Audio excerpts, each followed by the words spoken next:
Assalamualaikum warahmatullahi wabarakatuh. Perkenalkan, nama saya Muhammad Rahmadian Raffi dan rekan saya Galuh Bekti Yoga Pratama. Kami akan menjelaskan materi tentang analisis lingkungan industri dan analisis portofolio.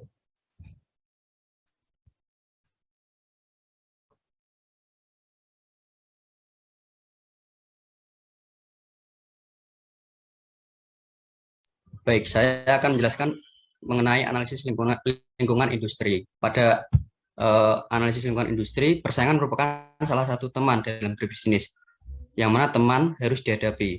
Salah satu kunci untuk melihat seberapa besar persaingan di bisnis adalah menganalisis lingkungan dari industri di mana kita berbisnis.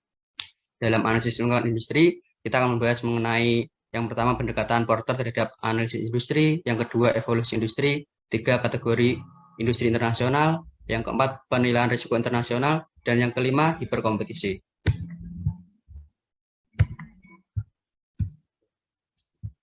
Selanjutnya yaitu pendekatan Porter terhadap analisis industri. Porter Five Forces Model dapat membantu pemilik usaha untuk mengevaluasi industri di mana mereka berbisnis, sehingga menghasilkan strategi untuk bisnisnya secara tepat dan akurat. Di sini ada lima model. Yang pertama yaitu tingkat rivalitas di antara industri pesaing. Poin ini merupakan poin paling kuat yang harus dianalisis dalam persaingan pada industri di mana kita berbisnis. Analisis yang tepat pada poin ini akan memberikan banyak pertimbangan dalam strategi bisnis yang tepat sehingga mampu menghadapi persaingan antara bisnis di lingkungan industri yang sama. Kemudian yang kedua ada ancaman dari pendatang baru. Apakah industri dari bisnis kita itu mudah dimasuki oleh pendatang baru? Misalkan kita berbisnis di bidang makanan dan minuman, industri tersebut akan mudah dimasuki oleh pendatang baru. Nah, bila seperti itu kondisinya, maka intensitas persaingan akan semakin meningkat, sehingga turut menjadi ancaman bagi bisnis yang sedang dijalankan. Oleh karena itu, pendatang baru perlu dianalisis pula. Kemudian yang ketiga, ancaman produk pengganti atau substitusi. Produk substitusi merupakan produk yang bisa menjadi pengganti apabila produk yang dibutuhkan tidak ada. Contohnya minuman es teh memiliki produk pengganti seperti es sirup, es susu, es kopi, dan sebagainya.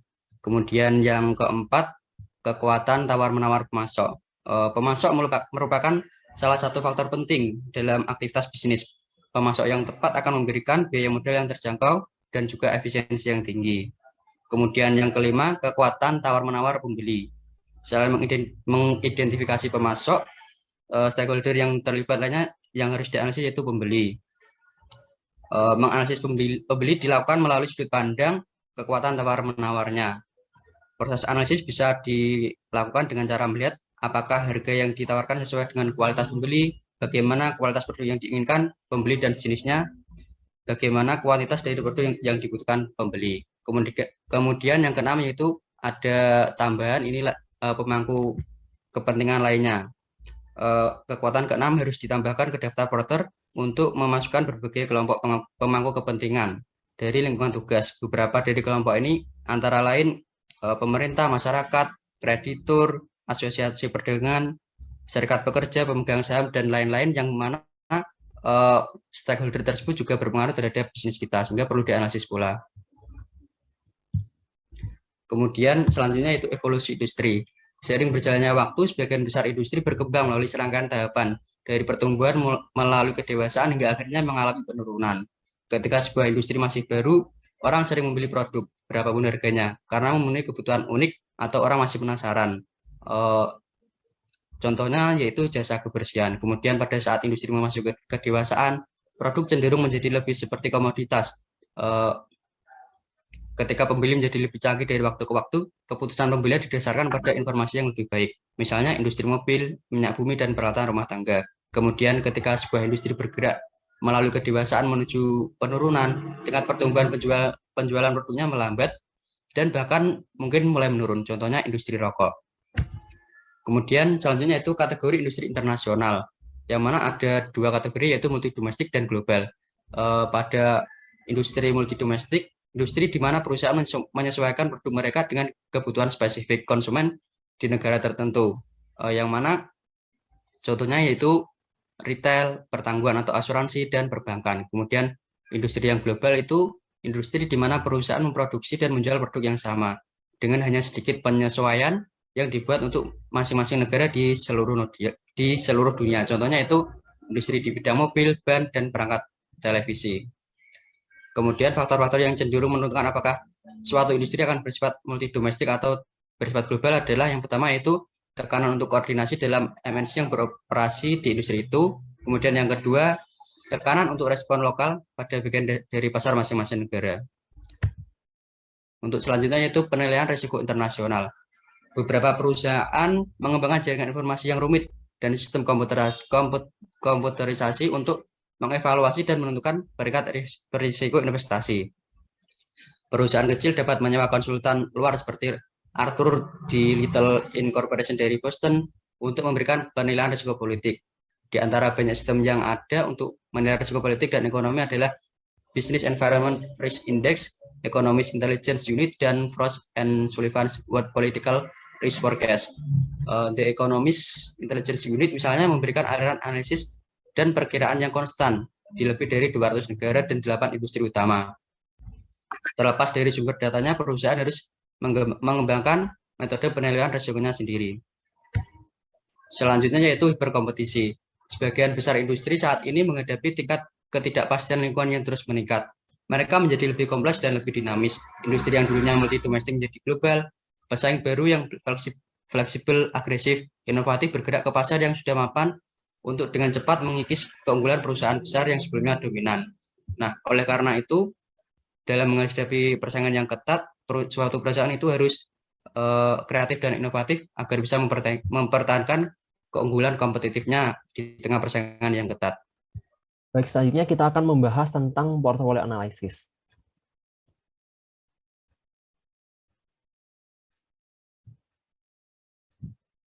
Nah, kenapa sih kita harus belajar atau berbicara tentang portfolio analysis? Jadi dalam materi ini, sebuah perusahaan itu konteksnya adalah perusahaan yang memiliki banyak lini produk atau unit bisnis gitu. Jadi sebuah perusahaan dengan lini produk yang beragam harus memikirkan gitu bagaimana mereka dengan unit bisnis mereka yang beragam dapat meraih keunggulan kompetitif di market. Jadi berbicara tentang growth market dan relative market share. Jadi ada beberapa poin yang harus dipertimbangkan oleh sebuah perusahaan gitu. Ada 2 poin. Yang pertama adalah berapa banyak waktu dan uang yang harus perusahaan keluarkan untuk produk dan unit bisnis terbaik mereka untuk memastikan bahwa mereka terus untuk sukses gitu. Kemudian yang kedua adalah berapa banyak waktu dan uang yang harus perusahaan habiskan untuk pengembangan produk baru yang mahal yang sebagian besar bisa jadi tidak akan pernah berhasil gitu. Jadi nanti di portfolio analisis kita akan berbicara tentang finansial sebuah perusahaan dalam mengembangkan sebuah unit bisnis mereka. Nah, jadi dalam portfolio analisis itu ada 2 macam matriks. Yang pertama adalah BCG matrix dari Boston Consulting Group. Kemudian yang kedua adalah General Electric Business Screen, yaitu matriks yang dari perusahaan namanya McKinsey & Company. Jadi 2 perusahaan consulting firm dunia gitu, seperti itu. Nah, yang pertama kita akan membahas tentang BCG Matrix. Jadi, Boston Consulting Group Matrix ini disebut sebagai matrix portofolio produk. Jadi, alat perencanaan bisnis ini digunakan untuk mengevaluasi posisi strategis portofolio sebuah brand perusahaan gitu. Jadi, matrix BCG ini adalah salah satu metode analisis yang paling populer gitu dengan mengklasifikasikan produk atau lain perusahaan ke dalam matriks 2x2. Jadi, setiap kuadrannya nanti diklasifikasikan sebagai kinerja rendah ataupun tinggi yang didasarkan pada 2 poin, yakni relatif market share dan juga market growth rate sebuah unit bisnis. Kemudian matriks BCG ini membantu korporasi dalam menganalisis lini produk atau unit bisnis mereka untuk memprioritaskan mereka dan mengalokasikan sumber daya mereka. Tujuannya adalah mengidentifikasi masalah penyebaran sumber daya di antara segmen bisnis yang berbeda. Seperti itu. Nah, jadi dalam BCG Matrix ini ada 4 klasifikasi dalam unit bisnis. Jadi sebuah perusahaan dapat mengklasifikasikan jadi beberapa poin. Yang pertama adalah jenis produk yang stars, yang relatif market share-nya high, dan juga market growth rate-nya high juga.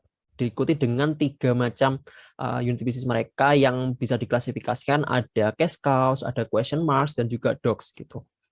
Jadi nanti BCG Matrix ini akan membantu dalam perusahaan untuk bagaimana mereka berinvestasi pada beberapa produk yang memang perlu untuk dikembangkan ataupun ada beberapa produk yang Misalnya dalam kategori docs adalah market growth rate-nya low dan juga relatif market share itu bisa dihilangkan dalam jangka panjang.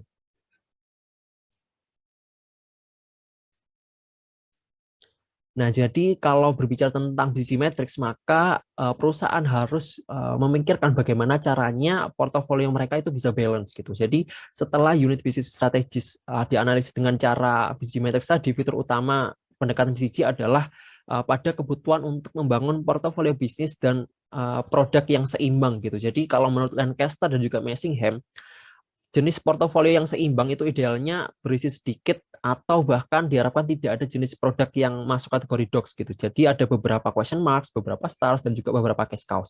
Jadi perusahaan itu dalam berbagai unit bisnisnya dapat memenangkan relatif market share-nya gitu, dan juga memenangkan pasar kompetitif di pasaran seperti itu.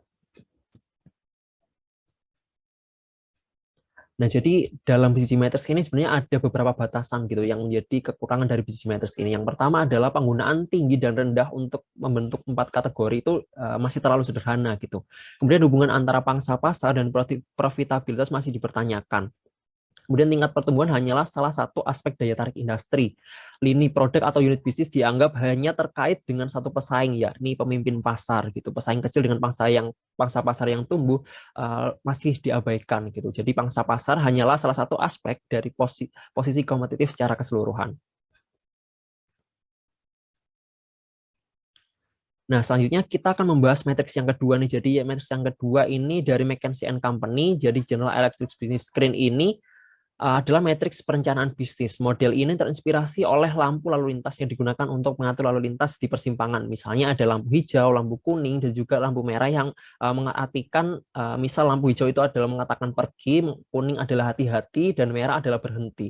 Nanti dikorelasikan dengan strategi perusahaan terkait dengan investasi ya, seperti itu. Jadi matriks ini terdiri dari 9 sel dengan 2 dimensi utama, yaitu business strength dan juga industry attractiveness gitu. Kalau business strength misalnya dipengaruhi oleh market share, brand image, profit margin, customer loyalty, dan beberapa poin lainnya gitu. Jadi di sisi lain, industry attractiveness itu juga dipengaruhi oleh beberapa pendorong seperti price trends, economies of scale, market size, market growth rate, segmentation, dan beberapa poin lainnya. Nah, jadi ini adalah gambaran matriks General Electric Business Screen dari McKinsey gitu. Jadi ada seperti yang dijelaskan tadi, terinspirasi dari lampu lalu lintas, ada beberapa warna di sini, ada warna hijau, warna kuning, dan juga warna merah. Ketika berbagai lini produk atau unit bisnis digambar pada matriks, pilihan strategis dapat dibuat berdasarkan posisinya dalam matriks. Produk yang masuk ke bagian hijau mencerminkan bisnis dalam posisi yang baik, tetapi produk yang berada di bagian kuning membutuhkan keputusan manajerial untuk membuat pilihan dan produk di zona merah. Berbahaya, maka di zona merah itu akan bisa jadi menyebabkan kerugian bagi perusahaan. Jadi bisa dipertimbangkan dari beberapa warna tersebut melalui General Electric Business Screen ini. Nah, jadi matriks ini itu merupakan peningkatan dari BCG matrix gitu. Jadi kalau BCG matrix tadi hanya beberapa dua variabel saja, tapi General Electric Business Screen ini lebih banyak pertimbangan gitu. Jadi kelebihannya bisa jadi lebih akurat gitu ya untuk merumuskan sebuah strategi, tetapi portofolio ini juga memiliki beberapa kekurangan. Yang pertama adalah bisa jadi sangat rumit dan juga rumit karena memang variabelnya beragam sekali, tapi juga bisa disesuaikan dengan kebutuhan dan situasi di sebuah perusahaan gitu. Kemudian yang kedua, estimasi numerik dari daya tarik industri dan kekuatan bisnis itu memberikan tampilan objektivitas, tetapi pada kenyataannya bisa jadi penilaiannya itu subjektif karena bisa berbeda gitu antara satu orang ke orang lainnya. Kemudian yang ketiga adalah kekurangannya tidak dapat secara efektif menggambarkan posisi produk atau unit bisnis baru dalam industri yang sedang berkembang. Nah, ini mungkin adalah perbandingan gitu antara BCG Matrix dan juga General Electric Business Screen Matrix dari McKinsey ya. Jadi bisa dilihat ada beberapa perbedaan, misal dari number of sales-nya, kemudian faktorsnya yang tadi disebutkan, BCG Matrix lebih sederhana gitu dibandingkan GI Matrix ini.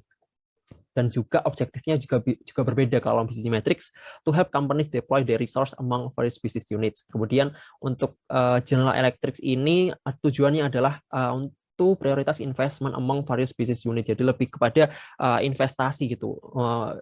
General Electric ini sebagai rambu untuk perusahaan mereka berinvestasi pada beberapa unit bisnis mereka. Sekian dari kami materi tentang manajemen strategi, kurang lebihnya mohon maaf. Terima kasih teman-teman yang sudah menyimak materi kami, semoga bisa bermanfaat. Wassalamualaikum warahmatullahi wabarakatuh.